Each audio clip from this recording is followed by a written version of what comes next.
Welcome to my positive mind life style channel. Good morning friends. என்னுடைய vlog பார்த்தீங்கன்னா இன்றைக்கி Saturday vlog தான் start பண்ணியிருக்கேன். நான் எப்பயுமே 4 மணிக்கெலாம் எந்திரிச்சிருவேன். ஆனால் இன்றைக்கி 5:30 மணிக்கு எந்திரிச்சு என்னோடய விலாக் ஸ்டார்ட் பண்ணேன். நான் எப்பயுமே நிலைவாசல் பூஜை பண்ணுவேன். துளசி மாட பூஜை பண்ணிவிட்டு நிலைவாசல் பூஜை பண்ணி அப்புறம் வீட்டில் தெய்வங்களுக்கெல்லாம் பூஜை பண்ணிவிட்டு அப்புறமேட்டு தான் என்னுடைய ஒர்க்கை நான் ஸ்டார்ட் பண்ணுவேன். நிலைவாசல் பூஜை பண்ணுறப்போ நான் துணியை வச்சு தான் நிலைவாசலை துடைச்சிட்டு அதுக்கப்புறம் பார்த்திங்கன்னா கழுவி அதுக்கு மஞ்சள் குங்குமம்லாம் இடுவேன். ஏன் துணியை வச்சு துடைக்கிறோம் அப்படின்னம்னா நம்ம விளக்கமாறு போட்டு அதை கூட்டக்கூடாது. ஏன்னா நிலைவாசலில் தான் நம்மளுடைய குலதெய்வங்களும் நம்மளுடைய முன்னோர்கள் பெரியோர்கள் எல்லாருமே லக்ஷ்மி அம்மா விநாயகரப்பா இவங்க எல்லாருமே நம்மளுடைய நிலைவாசலில் தான் காவல் தெய்வமாக இருப்பாங்க. அதனால் அவங்களுக்கு நம்ம மரியாதை கொடுக்கறதுக்கோசரம் நாம் அவங்கள விளக்கமாறு போட்டு நிலைவாசலை கூட்டக்கூடாது. இதனால் நம்ம துணியை வச்சு நல்லா துடைச்சிட்டு வாசலை நல்லா கழுவி விட்டுட்டு நிலைவாசலெல்லாம் கழுவி விட்டு மஞ்சள் இடணும். மஞ்சளில் பார்த்திங்கன்னா ஜவ்வாது கலந்து பச்சை கருப்புரம் கலந்து நம்ம மஞ்சள் குங்குமம் இட்டுட்டு வந்தோம்னா இந்த நறுமண வாசத்துக்கு நம்ம வீட்டில் லக்ஷ்மி அம்மா நிரந்தரமாக நம்ம வீட்டில் இருப்பாங்க. லக்ஷ்மி அம்மாவுக்கு பிடிச்சதே வாசனை திரவியங்கள் தான். அவங்களுக்கு பார்த்திங்கன்னா அவங்களுக்கு எப்பயுமே நறுமண பொருட்கள் மீது அதிகமான ஒரு ஈர்ப்புத்தன்மை இருக்குது. நாம் செய்கிற ஒரு வேலையில் நறுமண பொருட்களோடு சேர்த்து ஒவ்வொரு வேலையும் நம்ம செஞ்சோம், சுத்தபத்தமாக இருந்தோம், சுத்தபத்தமாக செஞ்சோம் அப்படின்னா நம்மளுடைய லக்ஷ்மி அம்மா நம்ம வீட்டில் எப்போவுமே நல்லா குடிகொண்டு இருப்பாங்க. அது மட்டும் இல்லைங்க, நிலைவாசல் பூஜை செய்கிறப்போ நம்மளுடைய பாசிட்டிவ் மைண்ட் அதிகமாகும். வீட்டில் நல்ல ஒரு பாசிட்டிவ் வைப்பு அதிகமாகிட்டே இருக்கும். அது மட்டும் இல்லைங்க ஃப்ரெண்ட்ஸ், நம்ம நிலைவாசல் பூஜை பண்ணுறப்போ நமக்கு அப்படியே மன நிறைவோடு நல்லா ஒரு சந்தோஷமான நிகழ்வாக இருக்கும். அன்றைய பொழுது பார்த்திங்கன்னா நல்லா நமக்கு சந்தோஷமாக போகும். நான் எப்பயுமே நிலைவாசலில் மஞ்சள் இடுறப்போ இப்படி தான் டிசைன் கொடுப்பேன். டிசைன் கொடுத்துட்டு இந்த மாதிரி வரி வரியாக கோடு போடணும். நான் நிலைவாசலுக்கு அதாவது பார்த்திங்கன்னா மஞ்சள் இடுறப்போ பூவும் வைப்பேன். இப்போது மஞ்சள் இட்டு பாருங்கள், மஞ்சள் இட்டு பூவும் வைக்க போகிறேன். அடுத்தது பார்த்திங்கன்னா இதுக்கான பூஜை வேலையை இப்போ ஸ்டார்ட் பண்ண போகிறேன். இப்போ பாருங்கள், மஞ்சள் இடுறப்போ நம்மளுடைய நிலைவாசலே ஒரு மங்களகரமாக அழகாக சூப்பராக இருக்கும். ஏன்னு கேட்டிங்கன்னா நம்ம நிலைவாசல் மங்களகரமாக இருந்தால் நம்மளுடைய லக்ஷ்மி அம்மாவும் நம்மளோட குலதெய்வமும் நல்லா நம்ம வீட்டிலையே தங்குவாங்க. அவங்களுக்கு பிடிச்சதே இந்த நறுமணமான ஒரு பொருள் தான். அது மட்டும் இல்லை ஃப்ரெண்ட்ஸ், நான் எல்லா விளக்குலையும் அதாவது நிலைவாசலில் வைக்கிற விளக்கையும் துளசி மடத்தில் வைக்கிற விளக்கையும் நான் எப்பயுமே வாஷ் பண்ணுவேன். வாஷ் பண்ணிவிட்டு மஞ்சள் குங்குமம் இடுவேன். மஞ்சள் குங்குமம் இட்டுட்டு அதுக்கப்புறம் பார்த்திங்கன்னா தான் என்னுடைய விளக்கை நான் ஏற்றுவேன். நான் எப்பயுமே விளக்கெல்லாம் கழுவுனேன்னா அதை வச்சு நல்லா துணி, அதுக்கு சாமி துணி நான் தனியாக வச்சுருக்கேன். அந்த துணியில் எடுத்து அழகாக அதை தொடச்சிட்டு அப்புறமேட்டுக்கு தான் நான் மஞ்சள் குங்குமம் இடுவேன். இன்றைக்கின்னு பார்த்திங்கன்னா நான் துணியை வாஷ் பண்ண போட்டுட்டேன். நான் வாரத்தில் 3 டைம் சாமியோடைய துணிகளையும் நம்ம கிச்சனில் யூஸ் பண்ணுற டவலெல்லாம் நான் வாஷ் பண்ணிடுவேன். இன்றைக்கி நான் அதை எடுக்க முடியல. அதனால் நான் அப்படியே கையிலையே வச்சு விட்டேன் மஞ்சள் குங்குமம்லாம். பார்த்திங்கன்னா இந்த விளக்கு பார்த்திங்கன்னா துளசி மாடத்தில் வைக்கிற விளக்கு. நான் விளக்கு ஏற்றுறப்போ திரியில் நான் தீப்பெட்டியை வச்சு ஏற்ற மாட்டேன். ஃபஸ்ட்டு அந்த விளக்கில் வச்சு ஏற்றிட்டு அதுக்கப்புறம்தான் துளசி மாடம், அதுக்கப்புறம் நிலைவாசல் விளக்கு எல்லாமே ஏற்றுவேன். ஏன்னா நம்ம தீப்பெட்டியில் வச்சு நம்ம ஏற்றுறத விட இந்த மாதிரி ஒரு பாத்திரத்தை வச்சு நம்ம இந்த மாதிரி ஒரு கரண்டியில் வச்சு நம்ம ஏற்றணும். அப்போ தான் நமக்கு நல்லது கிடைக்கும். அதே மாதிரி பார்த்திங்கன்னா உருளி வைக்கணும். நம்மளுடைய துளசி மாடத்துக்கிட்ட உருளி வச்சோம் அப்படின்னம்னா நம்ம வீட்டில் வந்து அவ்வளோ லட்சுமி கடாட்சம் இருக்கும். ஏன்னு கேட்டிங்கன்னா துளசி மாடத்துக்கு வந்து உருளி வைக்கிறப்போ நம்ம வந்து லட்சுமி அம்மாவோடைய அனுகிரகங்கள் ஃபுல் அண்ட் ஃபுல்லாக நமக்கு கிடைக்கும். நம்மளுடைய கணவருடைய உடல் ஆரோக்கியத்துக்கும் இது நல்லா அமைஞ்சிருக்கும். ஏன்னு கேட்டிங்கன்னா இதுக்கு ஒரு பெரிய கதையே இருக்குங்க. ஏன்னு கேட்டிங்கன்னா புராணத்தில் சொல்லியிருக்கிறாங்க, கணவருடைய உடல் ஆரோக்கியம் கெட்டு போச்சு, அவங்களுக்கு உயிரில் சேதாரம் இந்த மாதிரி எதுவும் இருக்குது அப்படின்னா துளசி மாடத்தை வழிபட்டு அவங்களுக்கு வந்து உருளி வச்சு நாம் அவங்கள வழிபட்டுட்டு வந்தோம்னா நம்மளுடைய கணவருடைய ஆயுள் வந்து அதிகமாகும்னு சொல்லுவாங்க. அதே மாதிரி நான் இது மாதிரி தான் வழிபட்டுட்டு வந்துட்டுருக்கிறேன். அது மட்டும் இல்லை ஃப்ரெண்ட்ஸ், நான் வந்து கீழே அதாவது நிலைவாசலுக்கு வைக்கிற விளக்குக்கு கீழே வைக்கிற தட்டுக்கு கூட மஞ்சள் குங்குமம் வச்சுருவேன். ஏன்னா பார்க்குறதுக்கு அது அழகாக இருக்கும். இது பார்த்திங்கன்னா துளசி மாடத்துக்கு வைக்கிற விளக்கோடைய டாப்பு.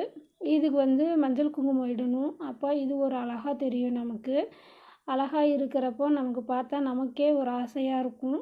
ஒரு அழகுங்கிறது வந்து பார்த்திங்கன்னா நமக்கு கண்ணை கவரக்கூடிய ஒரு பொருள்னு சொல்லலாம். சரிங்களா? நான் வந்து திரி வந்து புதுசாக எடுத்து நான் எண்ணெயில் நனைச்சி வச்சுட்டேன். எண்ணெயில் நனைச்சி வச்சுட்டு நான் எடுத்து திரியை வந்து போட்டுட்டேன் நிலைவாசலுக்கு. அடுத்தது பார்த்திங்கன்னா துளசி மாடத்துக்கான திரியை நான் புதுசாக இன்றைக்கி போட போகிறேன். நான் அந்த திரிக்கு ஃபஸ்ட்டு நம்ம திரி போட்டுட்டு எண்ணெய் ஊற்றக்கூடாது. எண்ணெய் ஊற்றிட்டு தான் நம்ம திரி போடணும். அதுதான் முறை. ஏன்னு கேட்டிங்கன்னா திரியை போட்டுட்டு எண்ணெய் ஊற்றணும் அப்படின்னம்னா நமக்கு வந்து சாஸ்திரத்தில் என்ன சொல்லியிருக்கிறாங்கன்னா அது வந்து கரெக்டு இல்லை. அது எப்படி சொல்கிறது அப்படின்னா நிலைவாசலில் வந்து பூஜை பண்ணுறப்பையும் சரி, தெய்வங்கள் படங்கள் முன்னாடி நம்ம பூஜை பண்ணுறதையும் எண்ணெய் ஊற்றி தான் நம்ம வந்து திரி போடணும்.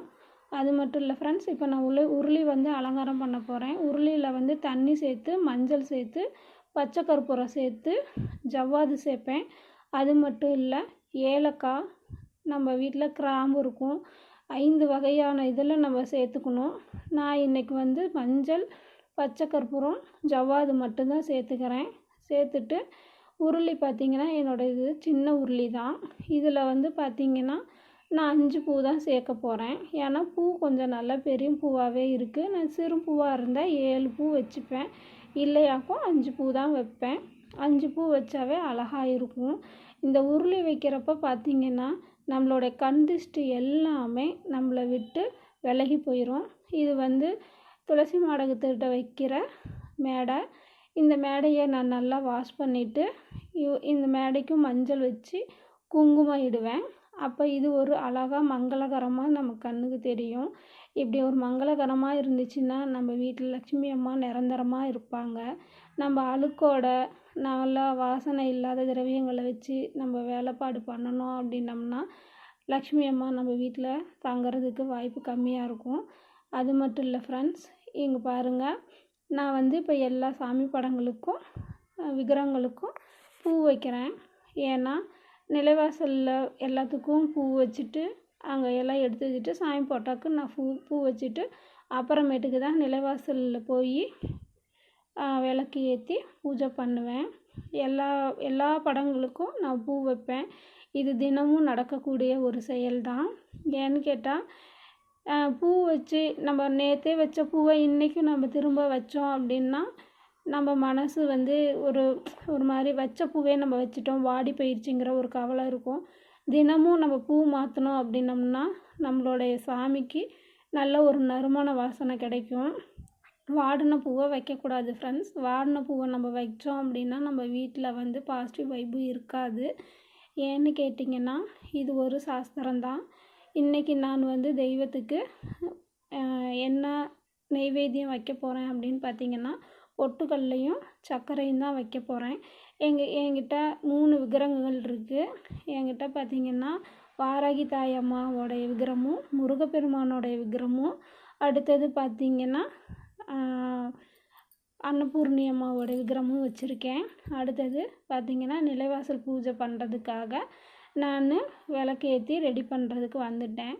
இப்போ நான் விளக்கு ஏற்றுறப்போ பார்த்திங்கன்னா ஒரு திரி ஏற்றினேன். அதில் வந்து கொஞ்சம் ஈரமாக இருந்ததுனால அது பற்றலை. மறுபடியும் தீப்பெட்டியை பற்ற வச்சு தீக்குச்சி மறுபடியும் வச்சேன். அழகாக பற்றிக்கிச்சு. இப்போ பார்த்திங்கன்னா நிலைவாசலுக்கு தான் ஃபஸ்ட்டு நான் வந்து விளக்கேற்ற போகிறேன். விளக்கேற்றுறப்ப நீங்கள் என்ன மனசில் நினைக்கிறீங்களோ அதை கரெக்டாக நம்ம வந்து நினச்சிட்டு விளக்கேற்றினோம்னா அது பரிபூரணமாக நமக்கு நடக்கும். நம்ம வந்து தீய எண்ணங்களோட விளக்கு ஏற்றக்கூடாது. நமக்கு நல்ல வழியை காமிக்கணும், நல்ல செயல்களை செய்யணும், நல்ல எண்ணங்கள் கொண்டு வந்திருக்கணும் அப்படின்னு சொல்லி நம்ம எதை நினச்சி நம்ம விளக்கு ஏற்றுறோமோ அதன்படி நம்மளுடைய வாழ்க்கையும் சந்தோஷமாக மாறும். நீங்கள் விளக்கு ஏற்றுறப்போ நல்ல மனதை வந்து ஒருநிலைப்படுத்திட்டு விளக்கு ஏற்றுங்க. நான் துளசி மாடத்திட்ட விளக்கு ஏற்றுறப்ப எப்பயுமே நான் அம்மாட்ட வேண்டிக்கிறது, லக்ஷ்மி அம்மா நீங்கள் எங்கள் வீட்டிலே நிரந்தரமாக இருக்கணும் அப்படின்னு சொல்லிட்டு தான் நான் விளக்கேற்றுவேன். அது ஏற்றுறப்போ எனக்கு அப்படியே அந்த வைபு வந்து பார்த்திங்கன்னா ரொம்ப ஹாப்பியாக இருக்கும். இப்போ வந்து நான் விளக்கேற்றி நிலைவாசலுக்கு விளக்குகளை கீழே எடுத்து வச்சுட்டேன். அது மட்டும் இல்லை ஃப்ரெண்ட்ஸ், நான் எடுத்து வச்சுட்டு உடனே பூஜை செய்ய ஸ்டார்ட் பண்ணிட்டேன். ஏன்னா டைம் ஆகிட்டே இருக்குது. இன்றைக்கி பார்த்திங்கன்னா விளாகே 5:30 மணிக்கு ஸ்டார்ட் பண்ணதுனால எனக்கு டைம் கம்மியாக ஆயிடுச்சு. ஏன்னா என்னோடய கணவருக்கு சாப்பாடெலாம் செய்யணும். அதனால் அதுக்கப்புறம் பார்த்திங்கன்னா நான் எப்பயுமே ஊதுபத்தி காமிப்பேன். ஊதுபத்தி காமிச்சு மணி அடித்து சாமி கும்பிட்றது வந்து அவ்வளோ சிறப்பாக இருக்கும். நம்ம வந்து ஊதுபத்தியை துளசி மாடத்துக்கும் காமிக்கணும். அதே மாதிரி நான் நிலைவாசலுக்கும் ஒட்டுக்காக காமிச்சிருவேன். ஏன்னு கேட்டிங்கன்னா ஒவ்வொரு டைமும் நம்ம பக்கத்துலேயே தான் எனக்கு இருக்குது. ஒவ்வொரு டைம் தனித்தனியாக காமிச்சா நமக்கு டைம் வேஸ்ட் ஆகும். அது மட்டும் இல்லை ஃப்ரெண்ட்ஸ், நான் வந்து பார்த்திங்கன்னா பக்கத்துலேயே வச்சுருக்கேன் துளசி மாடம். அதனால் ரெண்டுக்கும் ஒரே மாதிரியே காமிச்சிட்டு சாமி கும்பிடுவேன்.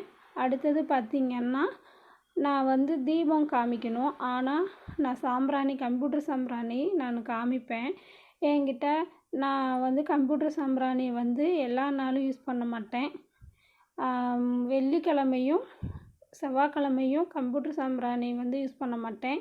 மற்ற நாள் கம்ப்யூட்டர் சாம்பிராணி யூஸ் பண்ணுவேன். மற்றபடி பார்த்திங்கன்னா நம்ம நெருப்பில் போட்டு சாம்பிராணி போடுவோம் இல்லைங்களா, அதுதான் நான் வெள்ளி செவ்வாய்க்கு இது பண்ணுவேன். மற்ற நாள் கம்ப்யூட்டர் சாம்பிராணி தான் போடுவேன். இதுவும் நல்ல ஒரு நறுமணத்தை தரக்கூடிய ஒரு சாம்பிராணி தான். இதை யூஸ் பண்ணலாமான்னு கேட்டால் கண்டிப்பாக யூஸ் பண்ணலாம். இதுக்கு தப்பே கிடையாது. ஏன்னு கேட்டிங்கன்னா இதுவும் ஒரு நல்ல நறுமணம் கொடுக்குற ஒரு பொருள் தான். அதனால் ஃபஸ்ட்டு துளசி மாடத்துக்கிட்ட காமிச்சிட்டு நிலைவாசலுக்கு காமிச்சிட்டு நிலைவாசலுக்கு மேலே, அதாவது பார்த்திங்கன்னா மேலே தெய்வத்தோடைய ஃபோட்டோஸ் வச்சுருக்கேன், அதுக்கும் காமிப்பேன். அப்போ தான் நம்மளுடைய மைண்டு வந்து பாசிட்டிவாக இருக்கிறதுக்காக நான் இதை பண்ணுவேன். அதே மாதிரி நான் வந்து நிலைவாசலுக்கும் ஊதுபத்தியும் கம்ப்யூட்டர் சாம்பிராணியும் வைப்பேன். அடுத்தது பார்த்திங்கன்னா இப்போது நான் வந்து தீபம் காமிக்கிறேன். தீபம் காமிச்சா தூபமும் காமிக்கணும்னு சொல்லுவாங்க. அப்போ தான் நமக்கு வந்து பரிபூரணமான அருள் நமக்கு கடவுள்கிட்ட இருந்து நமக்கு கிடைக்கும். நாம் வந்து வெறும் சூடை மட்டும் காமிச்சிட்டு தூபம் காமிக்காமல் விடக்கூடாது. வீட்டுக்கு நறுமண வாசம் தரக்கூடியதே தூபந்தான். தூபத்தை ஏற்றுறப்ப பார்த்திங்கன்னா நம்ம மைண்டு ஃபுல் அண்ட் ஃபுல்லாக ஹாப்பியாக இருக்கும் ஃப்ரெண்ட்ஸ். இப்போது பார்த்திங்கன்னா நான் வந்து அகல் விளக்கு, அதாவது அகல் விளக்குலேயும் நம்ம விளக்கு ஏற்றலாம். இப்படி இல்லைன்னா இந்த மாதிரி ஒரு ஸ்பூன் அதாவது வச்சு இதுலேயும் வந்து நம்ம தீபம் ஏற்றலாம். நம்ம தீபம் ஏற்றுனா அதுலேயும் ஒரு பாசிட்டிவ் வைப் நமக்கு கிடைக்கும். அகல் விளக்கில் ஏற்றுறது இன்னும் நமக்கு சிறப்பு. அடுத்தது பார்த்திங்கன்னா நான் உள்ளே இருக்கிற சாமி அறைக்கு போகிறேன். அங்கே போய் எல்லா விளக்கையும் நான் ஏற்றுவேன். நான் எல்லா விளக்கையும் ஏற்றிட்டு தான் உள்ளே ஃபஸ்ட்டு பார்த்திங்கன்னா நிலைவாசலுக்கும் துளசி மாடத்து விளக்கேற்றி பூஜை பண்ணிட்டு தான் நான் உள்ளே வந்து விளக்கேற்றுவேன். இங்கேயும் விளக்கேற்றுறப்ப நான் கடவுள்கிட்ட வேண்டிக்கிறது, எங்களுக்கு பரிபூரணமான அருள் கொடுங்க, நீங்கள் எப்பயுமே எங்கள் வீட்டில் நிரந்தரமாக இருக்கணும்னு சொல்லிட்டு தான் நான் விளக்கு ஏற்றுவேன். ஏன் வந்து நிலைவாசலுக்கும் துளசி மாடத்து விளக்கு ஏற்றிட்டு தெய்வங்க படங்கள்கிட்ட வந்து நம்ம விளக்கு ஏற்றுறோம் அப்படின்னு சொன்னால் அது ஒரு சாஸ்திரம். நம்ம வந்து அப்போ தான் நல்லபடியாக நம்மளுடைய அதாவது வாழ்க்கை முறை கரெக்டாக போகும். அதுக்காக மட்டும் இல்லை, வெளியில் கொண்டு போய் நம்ம தீபத்தை ஏற்றிட்டு உள்ள தீபத்தை ஏற்றிட்டு வெளியிலையும் கொண்டு போய் ஏற்றினோம் அப்படின்னா நம்ம வீட்டில் இருக்கிற சாமி நம்மளை விட்டு வெளியில் போயிடுவாங்க. அதனால் உள்ளே ஏற்றிட்டு வெளியில் ஏற்றக்கூடாது. நம்ம வெளியில் ஏற்றிட்டு வந்துட்டு தான் உள்ளே ஏற்றணும். என்னோடய சமையல் அறையில் பார்த்திங்கன்னா நான் வந்து லக்ஷ்மி அம்மா, அதாவது அன்னபூர்ணி தாய் வச்சுருக்கிறேன். நான் எப்பயுமே ஃபஸ்ட்டு ஊதுபத்தி காமிச்சிட்டு கம்ப்யூட்டர் சாம்பிராணி காமிப்பேன். கம்ப்யூட்டர் சாம்பிராணி காமிச்சதுக்கப்புறமேட்டுக்கு எல்லா ரூமுக்கும் காமிப்பேன். அடுத்தது பார்த்திங்கன்னா தீபம் காமிப்பேன். அதுக்கப்புறம் பார்த்திங்கன்னா கற்பூரம் காமிப்பேன். கற்பூரம் காமிக்கிறப்போ நமக்கு வந்து ஒரு நல்ல ஒரு ஒளிமயமான, அதாவது பார்த்திங்க அப்படின்னா நமக்கு நல்ல ஒரு ஒளி வெளிச்சம் நம்மள மனசில் பார்த்திங்கன்னா அவ்வளோ ஒரு நல்ல ஒரு மைண்ட் வைப்பு இருக்கும். அது மட்டும் இல்லை, நான் ஃபைனலாக நான் இப்படி தான் சாமி கும்பிட்டு முடித்தேன். இன்றைக்கி விலாக் வந்து பார்த்திங்கன்னா இப்படி தான் எனக்கு விலாக் வந்து கம்ப்ளீட் ஆணுச்சு. நான் டெய்லி இதை தான்